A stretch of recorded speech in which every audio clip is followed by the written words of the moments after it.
ముఖ్యమంత్రి గారు ఇంకో విషయం అన్నారు, బీఆర్ఎస్ పార్టీ కాంగ్రెస్తో పొత్తు పెట్టుకుంది, తెలుగుదేశంతో పెట్టుకుంది, ఎంఐఎంతో పెట్టుకుందని అన్నారు అధ్యక్ష. అవును, మేము పెట్టుకున్నాం.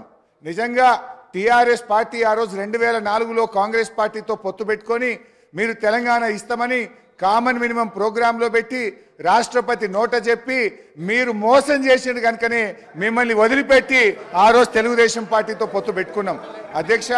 అయితే ఇవాళ మేము తెలుగుదేశంతో పెట్టుకున్నా, కాంగ్రెస్తో పెట్టుకున్నా, ఎవరితో పెట్టుకున్నా మొత్తం ఈ రాష్ట్ర దేశ రాజకీయ వ్యవస్థను ఒప్పించి మెప్పించి తెలంగాణ సాధనలో భాగంగా చేసినాం. ఇవాళ మేము సక్సెస్ అయినాం. మా ప్రయత్నం వల్లనే ఇవాళ తెలంగాణ వచ్చింది. లేకపోతే ఆ రోజు తెలుగుదేశం తెలంగాణకు జై తెలంగాణ అంటేనే పెట్టుకుంటామన్నాం. మాకు సీట్లు ఓట్ల కంటే కూడా రాజకీయ వ్యవస్థను ఒప్పించాలి, మెప్పించాలి, ఈ రాష్ట్రాన్ని సాధించాలని ఒక వ్యూహాత్మక భాగంలో మేము చేసినాం. ఇవాళ విజయం సాధించినాం. ఇవాళ రాష్ట్రాన్ని మేము సాధించడం అనేటువంటి విషయాన్ని ముఖ్యమంత్రి గారు గుర్తుపెట్టుకోవాలి. ముఖ్యమంత్రి గారు ఆయన వ్యక్తిగతంగా పదవుల కోసం ఆయన పార్టీలు మారింది తప్ప మేము ఇతర రాజకీయ పార్టీలతో పొత్తు పెట్టుకుంటే తెలంగాణ కోసం మేము పెట్టుకున్నాం అధ్యక్ష. జూబ్లీ హిల్స్ ఎమ్మెల్యే గారిని కూడా last 1 minute Jubilee hills MLA గారిని కూడా ఇవాళ అవమానపరిచినారు. జూబ్లీ హిల్స్ ప్రజలు, విజ్ఞులైనటువంటి ప్రజలు మా ఎమ్మెల్యే గోపీనాథ్ గారిని గెలిపిస్తే ఏదో ఎంఐఎం పోటీలో పెట్టడం వల్ల ఆయన గెలిచిండని జూబ్లీ హిల్స్ ప్రజల్ని అవమానపరిచే విధంగా జూబ్లీ హిల్స్ ఎమ్మెల్యే గారి పేరు కూడా తీసుకోలేదు. వారికి ఎందుకు వస్తారు?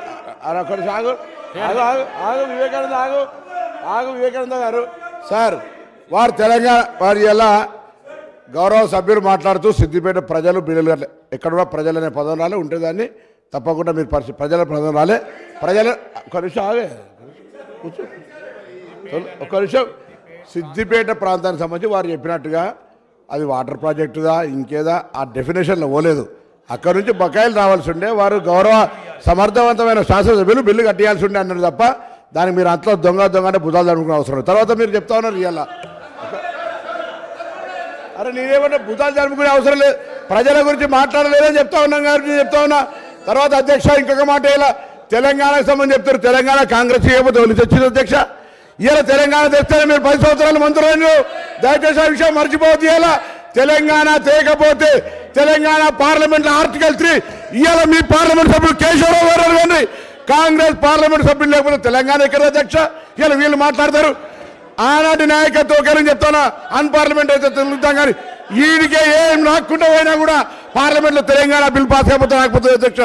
ఆనాడు స్పీకర్, లోక్సభ స్పీకర్, ఆనాడు సభ్యులు పోడియం దగ్గర లొల్లైతుంటే కూడా బిల్లు ఏ విధంగా పాస్ చేస్తే ఇట్లా మాట్లాడితే ఇట్లా బరుగుతే ఎట్లా నడుస్తుంది అధ్యక్ష? నేను అడుగుతా ఉన్నా, ఇలా బరాబరుగా కాంగ్రెస్ పార్టీ సోనియా గాంధీ గారి నాయకత్వంలో ఈ హౌస్ లో వాళ్ళ నాయకుడు చెప్పిండు సోనియా గాంధీ లేకపోతే తెలంగాణ వచ్చేది కాదు. ఇవాళ ఇట్లా మాట్లాడితే ఎట్లా అధ్యక్ష?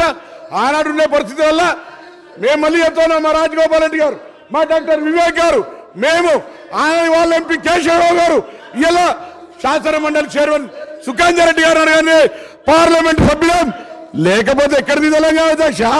సోనియా గాంధీ గారు లేకపోతే అధ్యక్ష. ఇంకొకటి సబ్జెక్ట్ ఈ వేరు కాకుండా ఒకటి గౌరవ నేను జగదీశ్వర్ రెడ్డి గారు మంత్రి గారు అడుగుతా ఉన్న 10 సంవత్సరాలలో ఎన్ని సంవత్సరాలు విద్యుత్ శాఖ మంత్రి గారు తెలియదు అధ్యక్ష. ఒకరు కుసారు అయినా మెంబర్ ఈరోజు అధ్యక్ష 2010 అధ్యక్ష 2010 ఫిబ్రవరిలో ఆనాటి గౌరవ ముఖ్యమంత్రి గారు రోషయ్య గారు తెలంగాణ ఉద్యమం ఉన్నప్పటికీ కూడా మేము ఆనాడు శ్రీధర్ బాబు గారు, మేము గౌరవ శాసనసభ్యులు కేటీ రామారావు గారు శాసనసభ్యులు, మేము ఆనాడు నేదురూరులో ఒక పవర్ ప్లాంట్ ఫౌండేషన్ వేసుకున్నాం 3x700 2100 మెగావాట్కు. అధ్యక్ష నేను ఎందుకు చెప్తా ఉన్నానంటే ఆ పవర్ ప్లాంట్ ఫౌండేషన్ వేసుకున్నాం 2010లో. మేము పార్లమెంట్ సభ్యుని గ్యాస్ అలొకేషన్ రాలే. ముఖ్యమంత్రి గారు అనేక సందర్భాల్లో లెక్క రాసిండు 432 ఎకరాల జాగాను 13 కోట్లు పెట్టి ఆనాడు సేకరణ చేసిన అధ్యక్ష. పొల్యూషన్ సంబంధించినటువంటి అన్ని అనుమతులు వచ్చినాయి, వాటర్ శాంక్షన్ తీసుకున్నాం, దానికి సంబంధించిన పర్యావరణ అనుమతులతో పాటుగా మొత్తం అనుమతులు వచ్చాయి అధ్యక్ష. మేము చేస్తలేమని గౌరవ సభ్యులు వేరే ఈ సభలలో పేర్లు వద్దు కాబట్టి చెప్తాను. నేను చెప్పినాక చెప్పు సార్. నేను గౌరవ సభ్యులు మిగతా లేని వాళ్ళ పేరు తీసుకోవద్దు కానీ నేను తీసుకుంటలేను. వాళ్ళు మా పిండ ప్రదానం చేసిన అధ్యక్ష అన్నాడు. నేను బతికున్నటువంటి పార్లమెంట్ సభ్యుడిని ఆ ప్రాజెక్ట్ ఎందుకు చేస్తలేరని మా పిండ ప్రదానం చేశారు. ఇవాళ వీళ్ళు 10 ఏళ్ళ అధికారులు, మేమేం చేయాలి అధ్యక్ష? వీళ్ళకి ఇవాళ ఆ ప్రాజెక్ట్ ఎందుకు కట్టాలి? బొగ్గులేని యాదాద్రి భద్రత చేస్తారు. నాకు సింగరేణి, నాకు కూతవేటలు ఉంటుంది. నా ప్రాజెక్ట్ ఎదురు ఎందుకు చేయాలి అధ్యక్ష? 432 ఎకరాల జాగా సేకరించి ఎదగట్లేదు ఉంది అధ్యక్ష. దానికి పర్యావరణ అనుమతులు కాదంటే మీకు పేపర్ పంపిస్తా. పర్యావరణ అనుమతులు, లోయర్ మైనర్ నుంచి నీటి శాంక్షన్, ఎవ్రీథింగ్ పబ్లిక్ హియరింగ్ కూడా అయింది అధ్యక్ష. పబ్లిక్ అరే రన్నింగ్ కామెంటరీ మంత్రివి, గౌరవనీయుడివి, నువ్వు ఇట్లా రన్నింగ్ కామెంటరీ చేసేట మీరు? నేను అడుగుతాను సభాధ్యక్ష, ఇది మర్యాద కాదు. నేను అడుగుతాను, నాకు బిడ్డగా నా పిండ ప్రయాణం చేసిరు, ఇవాళ బతుకున్నాను పిండ ప్రయాణం చేస్తాం. వీళ్ళు వాళ్ళని ఏం చేయాలి అధ్యక్ష? వాళ్ళకి బాధ్యత లేదా? బాధ్యత లేదని అడుగుతాను. 10 ఏళ్ళలో వీళ్ళు తెలంగాణలో మేము పొడిచినాం, మేము తెచ్చినాం, మేము బంగారు తెలంగాణ ఇచ్చాం. ఏం చేసిన అధ్యక్ష 10 ఏళ్ళలో? 10 ఏళ్ళలో ఎందుకు చేయాలి? 10 కరీంనగర్ జిల్లా ప్రజలకు ఆనాడు నాకంటే ముందు పార్లమెంట్ సభ్యులు గౌరవ చంద్రశేఖరరావు గారు తెలంగాణ ఉద్యమాన్ని, తెలంగాణ నినాదాన్ని కాపాడుకోవడానికి ఉప ఎన్నికల్లో మళ్ళీ గెలిపిస్తే నా చర్మం వెలిచి చెప్పులు కుట్టిస్తాను. ఈ ప్రాజెక్టు చేయవా అధికారంలోకి వచ్చినాక? నీ బాధ్యత లేదా? నా పిండ ప్రదానం చేసిన దాంట్లో ఈ శాసనసభ్యులు ఉన్నారే, ఇలా మీ బాధ్యత లేదా? ఇలా మీరు మాట్లాడుతాను అధ్యక్ష. నా ప్రాజెక్టుకి సంబంధించి ఎందుకు చేయలేదో కూడా జవాబు చెప్పాల్సిన అవసరం నా జిల్లా ప్రజలకు వీళ్ళకి ఉందనే మాట మనం చెప్తాను.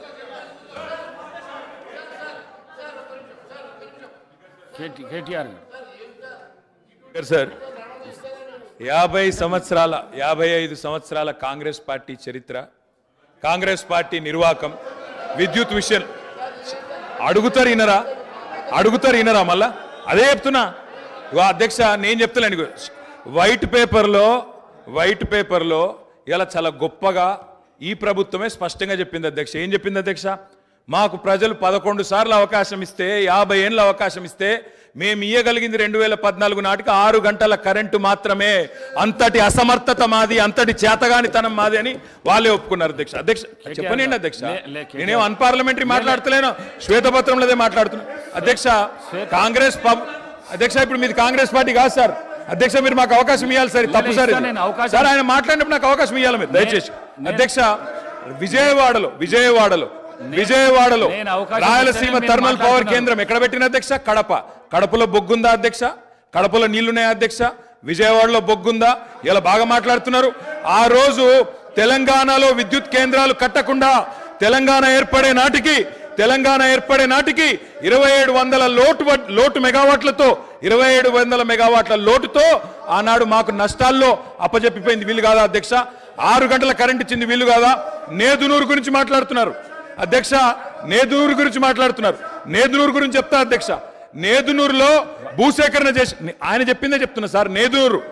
నేదునూరులో గ్యాస్ ఆధారిత విద్యుత్ కేంద్రం పెడతామన్నారు. శంకర్పల్లిలో జయపాల్ రెడ్డి గారు, మేము ఒక నేదునూరులోనే ధర్నా చేయలేదు సార్. మీ జిల్లా శంకర్పల్లిలో కూడా మేమే ధర్నా చేసినాం, నేదునూరులో కూడా మేమే ధర్నా చేసినాం. 2 దగ్గరలో రైతుల భూములు తీసుకున్నారు. గ్యాస్ సార్ ఇప్పుడు వైట్ పేపర్ మీద చర్చ జరుగుతుంది అధ్యక్ష. సార్ మా గౌరవ సహచర మంత్రి గారు నేదునూరు గురించి అడిగారు. మళ్ళా రాజకీయంగా చర్చ మొదలుపెట్టే ప్రయత్నం చేస్తూ ఉన్నారు గౌరవనీయులు. మేము అడుగుతా ఉన్నాము, ఎవరైతే సిపిఐ సభ్యులు వారి చర్చ ఇంకా జరిగేది ఉందో చెప్పండి. తర్వాత వారి పూర్తి స్థాయిలో క్లారిఫికేషన్లో అడగమనండి సార్.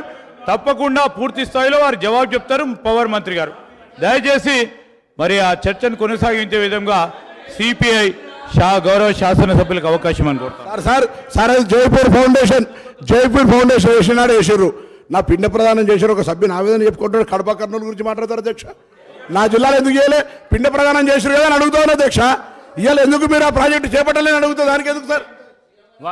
మంత్రి గారు అడిగిన ప్రశ్నకు జవాబే ఇవ్వండి మీరు దయచేసి. ఇలా బాధ ఎక్కడ అనిపిస్తుంది సార్ అంటే, సరే మంత్రులకు ఆవేశం రావచ్చు, పాపం వారికి ఏదో గతంలో ఏదో అవమానం జరిగిందని బాధపడుతుండొచ్చు. కానీ మరి స్వయంగా ఈ ముఖ్యమంత్రి గారే మా నాయకుడు కేసీఆర్ గారి పిండం పెడతా అని చెప్పి మాట్లాడిన నాయకుడు సార్. దాని గురించి నేను పోను, కానీ దాని లోపలికి నేను పోను. కానీ అధ్యక్ష, వారికి తెలవాలా, మంత్రి వారికి తెలవాలా. ముఖ్యంగా శ్వేతపత్రం ప్రచురించింది ప్రభుత్వం, అన్ని సమగ్రమైన సమాచారంతో అవగాహనతో రావాలి. నేదునూరులో ఎక్కడ మానకొండూరు నియోజకవర్గం నేదునూరులో అదేవిధంగా శంకర్పల్లి, ఇవాళ చేవెళ్ల నియోజకవర్గం శంకర్పల్లిలో ఆనాడు యూపీఏ ప్రభుత్వం ఉన్నప్పుడు గ్యాస్ ఆధారిత విద్యుత్ కేంద్రాలు నెలకొల్పుతామని చెప్పి భూసేకరణ చేసిండ్రు, రైతుల దగ్గర తీసుకున్నారు. మేము టీఆర్ఎస్ పార్టీగా ఆనాడు ఒక దగ్గర ధర్నా చేయలే, ఒక వ్యక్తికి వ్యతిరేకంగా ధర్నా చేయలే. కేంద్ర ప్రభుత్వమే తీసుకున్న నిర్ణయాన్ని గ్యాస్ ఆధారిత విద్యుత్ కేంద్రాలు ఎందుకు పెడతలేరు, బొగ్గు లేని విజయవాడలో ఎందుకు పెడతారు, బొగ్గు నీళ్లు లేని రాయలసీమలు ఎందుకు పెడతారు, మా కాడ ఎందుకు పెట్టరు అని ఆనాడు తెలంగాణ ప్రయోజనాల కోసం తప్పకుండా తెలంగాణ బిడ్డలుగా తెలంగాణ రాష్ట్రాన్ని సాధించిన పార్టీగా కొట్లాడినాం, గట్టి కొట్లాడినాం. అధ్యక్ష, నేను ఒకటే అడుగుతా ఉన్నా, గౌరవ మంత్రి గారికి అవగాహన ఉండాలా. ఈ దేశంలో ఎక్కడన్నా గ్యాస్ ఆధారిత విద్యుత్ కేంద్రం సఫలమైందా? నేదునూరులో గ్యాస్ అలొకేషన్ అయ్యిందా? ఏదో అక్కడ హాట్ స్పాట్స్గా భూములు తెచ్చిండ్రు, ఏదో క్లియరెన్స్ అన్నారు, పారేసిపోయిండ్రు తప్ప ఆనాడు యూపీఏలో జైపాల్ రెడ్డి గారు స్వయంగా పెట్రోలియం శాఖ మంత్రిగా ఉండే గ్యాస్ అలొకేషన్ చేయలే. గ్యాస్ అలొకేషన్ చేయలేదు కాబట్టే ఆ 2 ప్రాజెక్టులు టేకాఫ్ కాలేదు. నేను మంత్రి గారిని కోరుతా ఉన్నా, ఇప్పుడు టేకప్ చేయండి, ప్రభుత్వం మీది. నేదునూరులో పెట్టండి, శంకర్పల్లిలో పెట్టండి, తప్పకుండా పెట్టి ఇప్పుడు హామీ ఇవ్వాలా, ప్రభుత్వం కమిట్మెంట్ ఇవ్వాలా. గౌరవ డిప్యూటీ సీఎం గారు హామీ ఇస్తారని చెప్పి కూడా నేను నమ్ముతా ఉన్నా. ఇంకొక మాట కూడా అధ్యక్ష, ఇవాళ ముఖ్యమంత్రి గారు చాలా మాటలు మాట్లాడినారు. ఒక మాట మాత్రం నేను చెప్తా అధ్యక్ష, ఇవాళ నోటికొచ్చినట్టు అక్బరుద్దీన్ ఓవైసీ గారు మాట్లాడుతుంటే వారిని అవమానిస్తారు, ఇక్కడ మేము మాట్లాడితే మమ్మల్ని అవమానిస్తారు సార్.